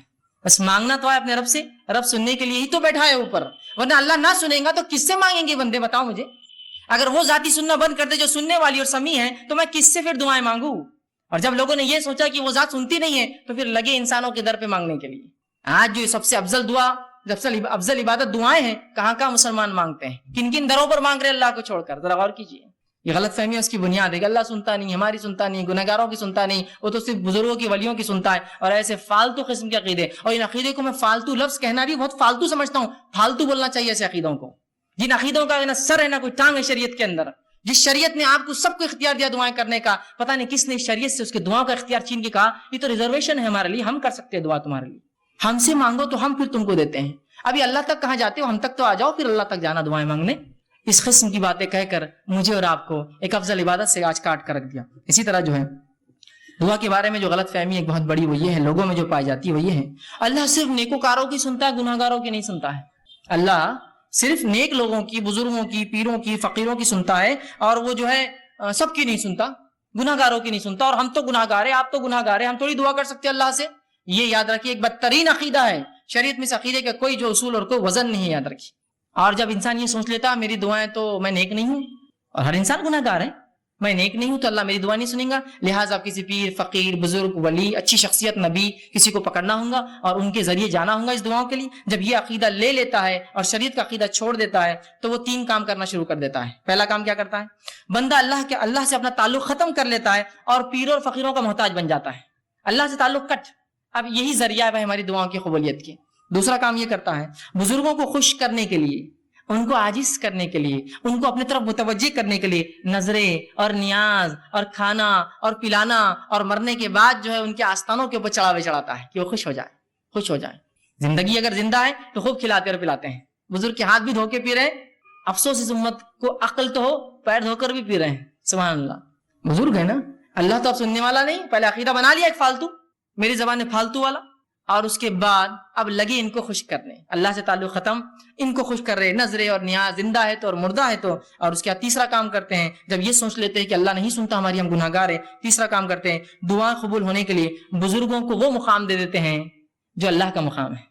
نہیں ان تک ہی جانا پڑے گا، ان کے بغیر دعا قبول نہیں ہوتی، اور انہی کو راستہ بنا لیتے، اللہ کو مکمل ترک کر دیتے ہیں. جبکہ اللہ رب العزت نے اس کا اعلان کیا وقال ربکم ادعونی استجب لکم، جو میں نے آیت پڑھی تھی، تمہارا رب تم سے کہتا ہے، ہمارا رب ہم سے کہہ رہا ہے اے لوگو کہ مجھ سے دعا مانگو، استجب لکم، میں تمہاری دعا کو قبول کرتا ہوں. ان الذین یستکبرون عن دعا، اور جو تکبر کرتے ہیں عبادتی، میری اس عبادت میں کی دعا نہیں کرتے تو میں انہیں اٹھا کر جہنم میں ڈال دوں گا. یہاں یہ کہا کیا نیک لوگو تم دعا کرو، تم دعا نہیں کروں گا تو اٹھا کے جہنم میں ڈال دوں گا.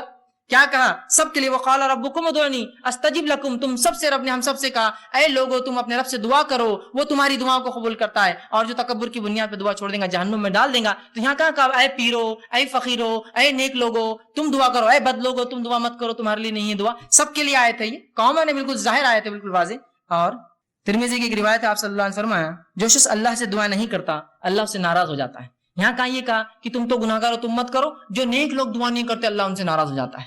کوئی بھی انسان اللہ سے دعا نہ کرے اللہ ناراض ہو جاتا ہے، اور اللہ گناہ گاروں کی بھی سنتا ہے اور نیکوکاروں کی بھی سنتا ہے. معلوم آپ نیک لوگوں کی بھی سنتا ہے اور گناہ گاروں کی بھی سنتا ہے. آئیے مثالیں لے لیجئے. مثالیں تو لوگوں کا جو عقیدہ ہے اللہ گناہ گاروں کی نہیں سنتا اور نیکوکاروں کی پوری سنتا ہے، تو میں آپ کو دلیل دیتا ہوں اللہ گناہ گاروں کی بھی سنتا ہے، نیکوکاروں کی بھی سنتا ہے، گناہ گاروں کا بھی انکار کرتا ہے، نیکوکاروں کی بھی نہیں سنتا ہے کبھی. تو بڑے بڑے انبیاءوں کی نہیں سنی اللہ نے. مثالیں لے لیجیے. آئیے سب سے پہلے سورہ رعد سورہ نمبر 13 آیت نمبر 36 اور 38 میں اللہ فرماتا اور کہتا ہے ربی قال انظرنی الی یوم یبعثون. اور جب شیطان کو اللہ نے جنت سے نکالا تو اس نے کہا اے میرے رب فانظرنی الی یوم یبعثون، مجھے مہلت اور ڈھیل دی جائے ان انسانوں کے دوبارہ اٹھائے جانے تک، آدم کی اولاد کے دوبارہ اٹھائے جانے تک. کس نے مانگی دعا؟ شیطان نے. جانتے نا تمام گناہوں کا سبب دنیا میں جو ہے وہی بنتا ہے، لوگوں کو بہکا رہا ہے، پھسلا رہا ہے، گناہ کروا ہے نا. سب سے گناہ گار ہے نا، اللہ کا نافرمان ہے. ابھی کہاں سے نکالا جا رہا ہے؟ جنت سے نکالا جا رہا ہے. کیا بول رہا ہے لیکن اللہ سے اے اللہ مجھے دوبارہ اٹھائے جاتے مہلت دی جائے. اللہ نے کیا بولنا چاہیے تھا ہمارے اصول کے مطابق؟ چل بھاگ بزرگ کے ذریعے سے آیا، سیدھے آ کے بات کر رہا میرے سے، بھاگ یہاں سے. گناہ گار ایک تو، اور سیدھے دعا، ہمت تیری اتنی. ہمارے اصول کے مطابق تو یہ ہونا چاہیے تھا نا، جا کسی نبی کے وسیلے سے آ، جا کسی پیر فقیر کے وسیلے سے آ، سیدھے آ کے دعا مانگ رہا ہے. شیطان کہیں کا، ابلیس کہیں کا. بولنا چاہیے تھا نا ہمارے اصول کے مطابق. اللہ کیا جواب دیتا سنیے. تو شیطان جانتا تھا اس نے نافرمانی کی اللہ کی، لیکن اس کے پاس عقیدہ تھا کہ تو اللہ رب العزت کے پاس جنت میں تھا، اس کو پورا عقیدہ معلوم شریعت کا. وہ جانتا تھا اللہ ہی سنتا ہے، سیدھے سنتا ہے، میں گناہ گار ہوں بھی تو سنے گا میری. تو اللہ رب العزت نے جواب دیا قال فإنك من المنذرين، جا تجھے چھوٹ دی گئی، جا تجھے چھوٹ دی گئی. کب تک؟ انسانوں کے دوبارہ اٹھائے جانے تک. جا. یہ نہیں کہا کہ جا کر پیر فقیر کے وسیلے سے آ، آدم کے وسیلے سے آ، محمد صلی اللہ علیہ وسیلے سے آ، فلاں سے آ. نہیں، سیدھا کہا جا تجھے ڈھیل دی گئی. برا ہے، گناہ گار ہے، اللہ سیدھی سن رہا ہے اس کی. آئیے اب وہ واقعہ سنیے جو اللہ نیکوکاروں کی بھی نہیں سنتا. جو وہ لوگ کہتے ہیں نہیں پیر فقیر کے اللہ کبھی ٹالتا ہی نہیں. پیر فقیر تو چھوڑ دیجئے، یہاں انبیاؤں کی نہیں سننا ہے اللہ نے. آئیے سنیے واقعہ. اللہ رب العزت سورہ ہود سورہ نمبر 11 آیت نمبر 45-46 میں اللہ نے فرمایا اور نوح علیہ السلام سے کہا نوح میں تیری آل کو اس طوفان سے بچا لوں گا. جب طوفان آیا ان کا بیٹا جو ہے جا کر دور چلا گیا. نوح علیہ السلام نے کہا بیٹا کشتی میں سوار ہو جا. آج کوئی بچنے والے نے کہا اے والد میں بہت اونچے مقام پر چلا جاؤں گا. اور یہ بات اور مکالمہ چل ہی رہا تھا، ایک زوردار لہر آئی اور وہ بیٹا بہ کر چلے گیا پانی میں. نوح علیہ السلام کو اللہ نے کیا کہا تھا؟ اے نوح جو ہے میں تیرے گھر والوں کی حفاظت کروں گا. اور یہاں بیٹا ڈوب گیا. بیٹا گھر سے ہوتا ہے نا کسی کے، اس کے گھر والا تھا. تو نوح علیہ السلام نے اللہ سے گزارش کی اور دعا کی اور فرمایا انی اعیذک ان تکون من الجاہلین. جب دعا کی اور کہا اللہ جو ہے میرے بیٹا تو میرے گھر والوں میں سے تھا، تو اللہ نے جواب دیا انی اعیذک ان تکون من الجاہلین. اے نوح میں تجھے نصیحت کرتا ہوں جاہل لوگوں کی جیسی باتیں نہ کرنا، اس لیے کہ تیرا بیٹا ایمان نہیں لایا لہٰذا تجھ سے نہیں ہے. وہ ایمان نہیں لایا تھا. تو یہاں کس کی دعا اللہ نے رد کی؟ اے نوح جاہلوں میں سے مت ہو جانا. نصیحت کرتا ہوں تجھے آئندہ ایسی بات میرے سامنے نہیں کرنا. اور نوح نے اس کے بعد اللہ سے توبہ کی, اللہ کہا میں گناہگار, میں توبہ کرتا ہوں تجھ سے, میں نے غلط دعا کی تھی تجھ سے. کس کی دعا رد کی؟ یہ اللہ کے پہلے رسول ہے نوح علیہ الصلوۃ والسلام, رد کر دی. آئیے دوسرا بات, صحیح بخاری کی روایت, ابراہیم علیہ الصلوۃ والسلام نے اللہ سے دعا کی, اللہ میرے والد کو جو کہ کفر پر مرے تھے, اے اللہ ان کو جنت عطا کرنا, جہنم میں. اللہ ان کی دعا مانی نہیں, سنی ان کی دعا, اور روز قیامت حدیث میں آتا ہے ان کے والد کو ان کے سامنے اٹھا کر جہنم میں ڈال دیا جائے گا. کہاں سنی؟ اتنے بڑے نبی, ابو الانبیاء, نبیوں کے باپ کہلاتے ہیں آپ, ابو الانبیاء بعد ترک کر دیا اللہ نے. آئیے صحیح مسلم کی روایت ہے, آپ صلی اللہ علیہ وسلم, آپ کا مقام تو ہم سب جانتے ہیں, آپ صلی اللہ علیہ وسلم دعا کی صحیح مسلم, اللہ میری قوم کو, امت مسلموں کو اچانک جو ہے سیلاب کے ذریعے نہ مارنا, پچھلی قوم میں جیسا مری تھی گناہ کی وجہ سے, اچانک جو ہے قحط سالی سے نہیں مارنا, سوکھے سے نہیں مار دینا, اور آپس میں ان کے جنگیں نہ ہو, اختلافات نہ ہو. اللہ رب العزت نے دو قبول کی کہ تیری امت ایک ساتھ قحط سالی میں نہیں مریں گی, غرق ہو کر نہیں مریں گی, لیکن وہ اختلاف ہونا اور جنگ نہ ہونا, یہ دعا میں رد کرتا ہوں. کس نے دعا کی تھی؟ نبی اکرم صلی اللہ علیہ وسلم. اللہ نے کیا کیا؟ قبول کیا, رد کر دی دعا. تو اس سے پتا چلا اللہ ہر شخص کی دعا سنتا ہے, جس کی چاہتا ہے قبول کرتا ہے, جس کی چاہتا ہے رد کر دیتا ہے, پھر چاہے نیکوکار ہو چاہے گناہگار ہو. یعنی نیکوکار, اس سے بڑے نیکی اور کون کر سکتا ہے؟ نوح علیہ السلام پہلے رسول, ابراہیم علیہ السلام برگزیدہ رسول, اور محمد صلی اللہ علیہ وسلم آخری رسول. تینوں کے واقعات رکھ دیے میں نے, نہیں سنا, انکار کر دیا اللہ نے. تو یہ چھوڑ دیجئے کہ اللہ صرف ان کی اور ان کی سنتا, اللہ سب کی سنتا ہے. مانگی تو صحیح اس سے, مانگی تو صحیح اس سے, اور تین طرح سے قبول کرتا ہے. سمجھ لیں نا, اس بات کو یاد رکھیں. ورنہ پھر میں نے تو مانگا قبول نہیں ہوئی, ارے عقل پکڑو, چیزوں کو سمجھو. دنیا کی چیزوں میں تو صبر کرتے ہو بڑا, نہیں صبر کو ابھی فلاں ہو جائیں گا. یہاں معاملہ اللہ کا ہی ہو تو صبر نہیں آتا ہے لوگوں کو, جبکہ وہ ذات دینے کوئی بیٹھی, یاد رکھیے. بہرحال تو ہر شخص کو اپنے لیے اللہ سے خود دعا مانگنا چاہیے, پہلی چیز. دوسرا, اللہ قبولیت دعا کے لیے اس کی اپنی مرضی ہوتی ہے کہ اللہ جس کی چاہتا ہے اپنی مرضی, مصلحت اور اپنے اختیار سے جب چاہتا ہے جیسے چاہتا ہے قبول کرتا ہے, اور جب چاہتا ہے جیسے چاہتا ہے رد کر دیتا ہے. اس کی اپنی چوائس ہے. اس معاملے میں کوئی پوچھ نہیں سکتا اسے اللہ کیوں. سمجھا اب بات؟ لیکن ہمارا کام ہے دعا کرتے رہنا. اب دعا اور ظاہری اسباب, کہ ایسا نہ ہو کہ اب دعا کے چکر میں اب ظاہری اسباب بھول جائے. بہت دعا کی اہمیت پتہ چل گئی, اب ظاہری اسباب پورے خالی. ظاہری اسباب کیا ہے؟ کہ بھائی ایگزام میں پاس ہونا ہے, اللہ پاس کر دے, اللہ پاس کر دے, اللہ میرٹ میں لا دے, اللہ میرٹ میں لا دے. ارے پڑھو لکھو نا, اب اس کی کیا ضرورت؟ دعا کی اہمیت معلوم ہوگی اپنے کو, بس اللہ سے مانگنا ہے بس. یہ سو ظاہری اسباب کے ساتھ دعا. نبی اکرم صلی اللہ علیہ وسلم کا ایک شخص اور اللہ کے رسول, کیا میں اللہ پر بھروسہ کر کے اپنے اونٹنی کو کھلا چھوڑ کے مسجد میں نماز کو آ جاؤں؟ تو آپ صلی اللہ علیہ وسلم نہیں, پہلے اس کے گھٹنے کو باندھ, پھر مسجد میں اللہ پہ توکل کر کے. ظاہری اسباب بھی ضروری ہے کہ آپ کوشش کے ساتھ دعائیں. نبی اکرم صلی اللہ علیہ وسلم جو ہے آپ صلی اللہ علیہ وسلم کے تعلق سے آتا ہے, جامع ترمذی کی روایت ہے جو اونٹنی کا واقعہ میں نے آپ کو سنایا کہ باندھ اور اس کے بعد اللہ پر جو ہے توکل کر. اسی طرح آپ صلی اللہ علیہ وسلم جنگ بدر کا مشہور واقعہ ہے. جنگ بدر سے ایک رات پہلے نبی اکرم صلی اللہ علیہ وسلم بدر کے مقام پر پہنچے, اس پہاڑ کے پاس پہنچے, اس سے ادھر مسلمان, ایک کنویں تھے وہاں کچھ, اور وہاں کھڑے تھے, اور 319 کی قریب تعداد میں جو مسلمان وہاں جمع تھے.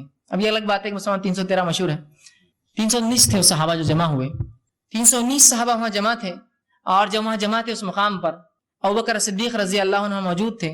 راوی حدیث کہتے ہیں کہ آپ صلی اللہ علیہ وسلم نے بدر کی جب تیاریاں پوری کر لی, جو ظاہری اسباب تھے پورے تیار کر لیے, اب اپنا اسپرچل ویپن ہتھیار اٹھایا, دعا. پورے اسباب, پوری تیاریاں ہوگی, 319 کھڑے آ کر اپنی جان داؤ پہ لگا کر. اس کے بعد اس رات آپ کہتے ہیں آپ صلی اللہ علیہ وسلم اللہ سے قبلے جانب منہ کیا, آپ نے قبلے کی طرف کیا. یہ دعاؤں کے آداب ہے, یاد رکھیے, کوئی ضروری نہیں لیکن ادب ہے اس کا. قبلے رخ منہ کیا, اور اللہ کے رسول صلی اللہ علیہ وسلم آسمان کی طرف اپنے ہاتھ بہت بلند کیے, حتیٰ کہ آپ کے جو ہے بغل مبارک کی جو ہے سفیدی نظر آ رہی تھی. آپ گورے تھے, اندر سے سفیدی نظر آنے لگی, اور آپ نے جو لباس پہنا ہوا تھا وہ سائڈ سے سلاوا نہیں تھا, ایک چادر تھی جو سر سے ڈالی تھی, اس میں سوراخ کیا ہوا تھا. مطلب اتنا مال دولت نہیں تھی کہ سلا سکے. تو جب آپ نے ہاتھ اوپر کیے تو چادر دونوں طرف سے کھل گئی تھی, تو آپ کا پیٹ اور پیٹھ اور سب حصہ جو ہے جو کھلا تھا, اور بہت سخت سردی کی رات تھی. تو ابوبکر صدیق فرماتے ہیں کہ میں کبھی ایک طرف سے چپک جاتا جا کے جسم کو کہ آپ صلی اللہ علیہ وسلم اتنی گرمی مل جائے کہ میرے جسم سے, پھر کبھی یہ طرف سے آ کے چپک جاتا ہے کہ آپ سے کہیں سردی سے بیمار نہ ہو جائے, کچھ ہو نہ جائے آپ کو, اور کڑاکے کی سردی ہوتی ہے عرب علاقوں میں, یاد رکھیے. تو میں ادھر سے کبھی آتا, ادھر سے آتا, اور آپ کو پکڑتا, اور آپ سامنے آسمان کی طرف ہاتھ اونچے کیے ہوئے تھے, اور اللہ سے دعا کرتے, اللہ آج اگر یہ لشکر ہار گیا تو تیرا نام لینے والا دنیا میں اب اس کے بعد موجود کوئی نہیں رہیں گا. اور میں یہ کہہ رہا تھا اللہ کے رسول بس اللہ نے آپ کی سن لی ہے, آپ بس کر دے, کہیں آپ کو کچھ ہو نہ جائے اتنی سردی میں. اور رسول اللہ ایسا رات بھر کھڑے رہے دعا میں, لیکن پہلے تیاری کر کے آئے تھے. یہ نہیں کہ صرف رات بھر مدینے میں کھڑے دعا کرتے اللہ دشمن کو ہلاک کر دے, برباد کر دے, ان کو فلاں کر دے.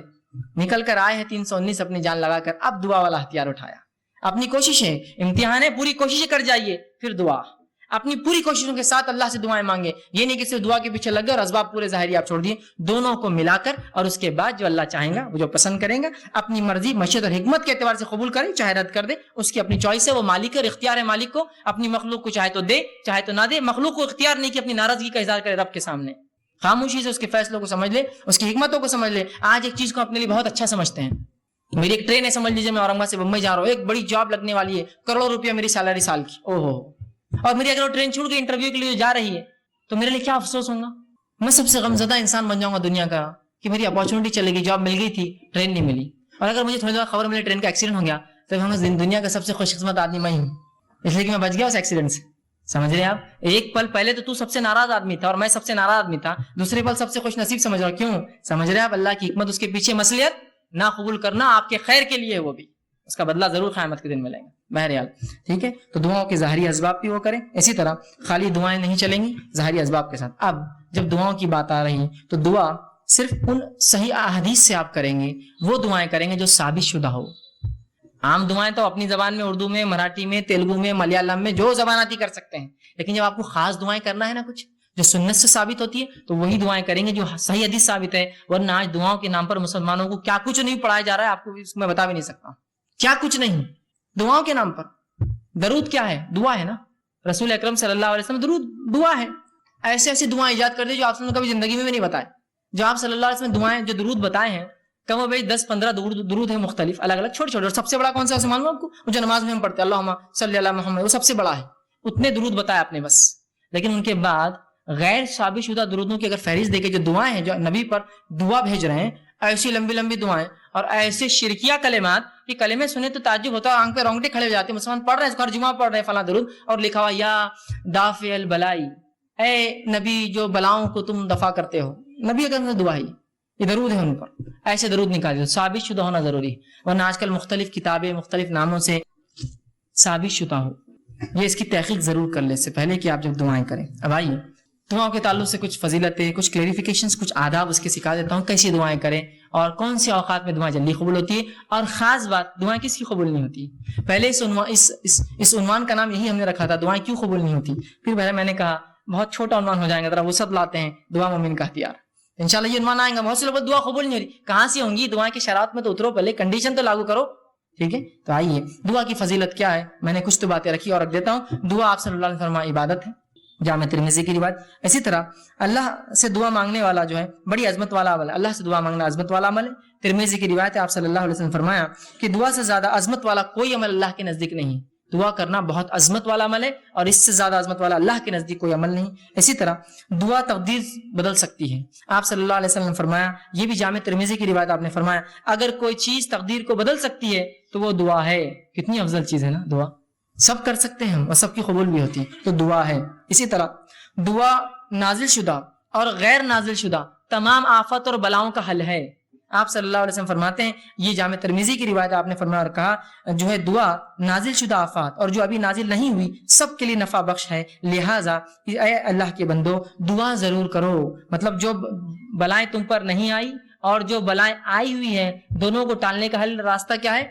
دعا کرو. یہ نہیں کہا کہ اے امت مسلمہ کے ولیوں تم دعا کرو، سب سے کہا نا.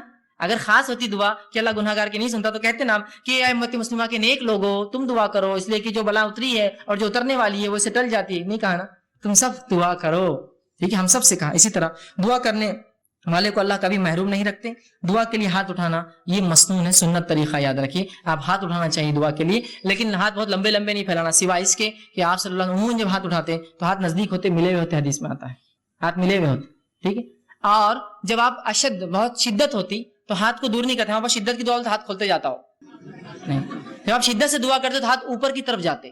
جتنی شدت ہوتی دعا ہوتی کہ بدر میں آپ نے ہاتھ اتنے اوپر کیے تھے کہ آپ کے بغل نظر آ رہے تھے، اور بارش نماز استسقاء میں آپ اتنے اوپر ہاتھ کرتے الٹے کرتے کہ آپ کا بغل نظر آتا. تو دعا کی شدت جتنی زیادہ ہوں گی آپ ہاتھ اتنے اوپر اٹھائیں گے اللہ کی طرف، اوپر کی طرف. یہ عاجزی کی علامت ہے. اور ظاہر سی بات ہے بندہ ہاتھ اٹھا رہا ہے مطلب کچھ مانگ رہا ہے، ایک بھکاری کی حیثیت سے کھڑا ہے. ٹھیک ہے، عاجزی کی علامت ہے. میں یہ بھی نہیں کہوں گا کہ ہاتھ کھلے رکھنے سے دعا نیچے گر جاتی، ایسا نہیں ہے. یہ سب اللہ کا غائب کا معاملہ ہے. لیکن ہاتھ ملانا چاہیے، اور ہاتھوں کو آپ اس کی شدت کے اعتبار سے کیجیے اور قبلے رخ ہونا بھی یہ سنت ہے، یاد رکھ، ٹھیک ہے. تو آپ صلی اللہ علیہ وسلم فرمایا دعا کے لیے ہاتھ اٹھانا مسنون ہے، اور دعا جب کرتا ہے بندہ محروم. ابن ماجہ کی روایت آپ نے فرمایا اور کہا تمہارا رب بڑا حیا کرنے والا ہے اور بڑا سخی ہے، بہت دینے والا ہے. اس کو ایک تو شرم بہت آتی اور بہت سخی ہے، بہت دینے والا ہے. تو لہٰذا جب بندہ اس کے حضور میں ہاتھ اٹھاتا ہے تو اللہ کو شرم آتی ہے، میں کیسے نہیں دوں گا اس کو، ایک مطلب بہت حیا آتی ہے اس کو کہ کوئی اس کے در پر آئے مانگے اور وہ بخالی ہاتھ چھوڑے.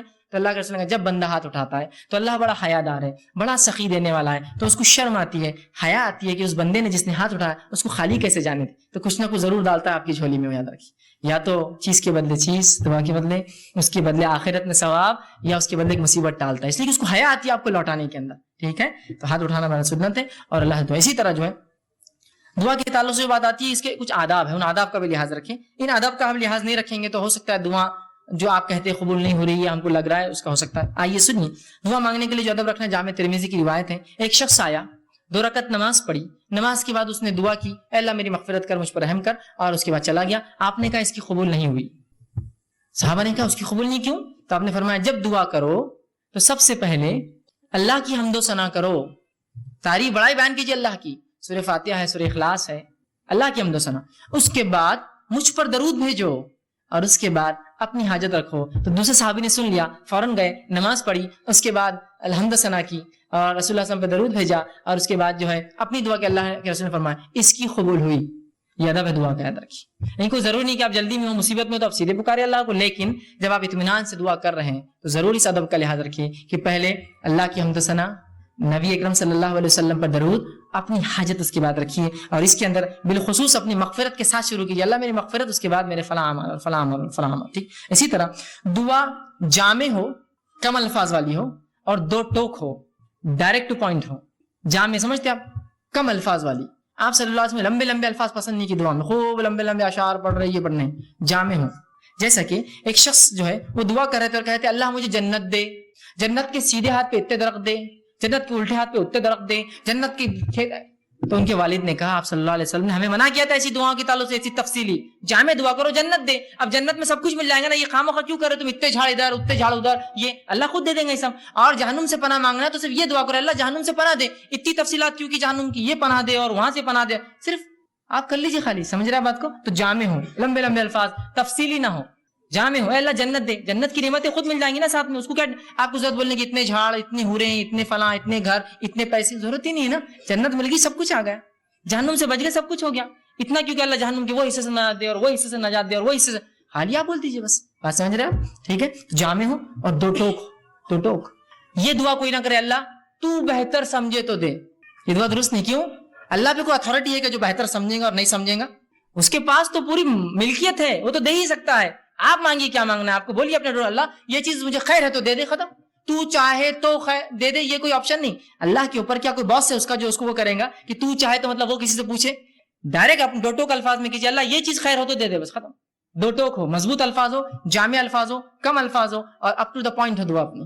اور یہ نہیں کہ اللہ کو آپشنز کے ساتھ تو خیر تو بہتر سمجھے تو دے، بلکہ آپ نے کہا سیدھے اپ ٹو دا پوائنٹ آپ کے اللہ اگر خیر ہو تو یہ چیز مجھے دے دے، شر ہو تو اس سے محفوظ رکھ، ختم ہو گیا. 2 ٹوک الفاظ میں کہے، یہ نہ کہے، صحیح بخاری کی روایت یہ نہ کہے کہ جو اللہ تو چاہے تو، بلکہ اللہ کے اوپر کوئی بڑا نہیں، اس کا حاکم نہیں ہے کوئی، وہ خود سنتا ہے، لہٰذا 2 ٹوک الفاظ میں دعا کرو. اسی طرح دعا مانگتے ہوئے دعا کی قبولیت کا آپ کو یقین رکھنا ہوگا دل میں. جب آپ شک سے دعا کریں گے نا، ہوتی نہیں ہوتی چلو کر لیں گے، لیکن اب دعا نہیں ہوتی قبول آپ کی، اب نہیں ہوتی، چونکہ آپ ایسی بارگاہ میں جا رہے ہیں جو اتنا غنی ہے، جو کسی کو لوٹاتا نہیں ہے، اور وہاں جاتے ہیں فقیر یہ سوچے کہ ملے گا نہیں ملے گا، چلو مانگ لیتے ہیں، پھر نہیں ملتا. مانگنے والے کو بالکل ڈٹ کر جانا چاہیے کہ اس دربار سے کوئی واپس نہیں جاتا. یہاں تو بھر دے جھولی کس کس سے چالو ہے، اور وہ نہیں بھرے گا تو رب کس کو کیسے وہ کریں گے، وہ تو دینے ہی والا ہے. تو آپ یقین کریں کہ دعا قبول ہونے والی میری، وہ 3 شکلوں میں، وہ یاد رکھیں ہمیشہ. اور پھر 2 ٹوک الفاظ میں کیجیے، یقین کے ساتھ کیجیے اللہ قبول کریں گا. اور دعا پوری توجہ اور یکسوئی سے کیجیے، دعا میں خشوع ہو، جیسا نماز، روزہ، زکوٰۃ، حج، ذکر و اذکار، تلاوت قرآن میں خشوع. تو اسی طرح خشوع ہو، یہ نہیں کہ آپ بہت سے لوگ دعا کرتے ہیں ہاتھ چالو ہے بس کچھ تو بھی چل رہا ہے، بس مطلب کوئی ان کو دعا میں خشوع نہیں، بس اور ہاں آمین آمین چل رہا ہے معاملہ. خشوع کے ساتھ، عاجزی، انکساری کے ساتھ، یکسوئی کے ساتھ. یہ جامع ترمذی کی روایت ہے، آپ نے فرمایا اللہ تعالیٰ سے قبولیت کے مکمل یقین کے ساتھ دعا کرو، اور یاد رکھو اللہ تعالیٰ غافل اور بے دھیان دل کی دعا نہیں سنتا اور قبول نہیں کرتا. غافل بے دھیان دل بس کر رہے اللہ بس میرے والدین کو فلاں کر دے، نہیں غافل ہے آپ، ادھر دیکھ رہے ادھر دیکھ رہے، یہ کام کیسا چل رہا وہ کیسا ہو رہا، مسجد میں کیا کیا ہو رہا، گھر میں کیا کیا ہو رہا ہے نا، تو پھر دعا قبول نہیں ہوتی.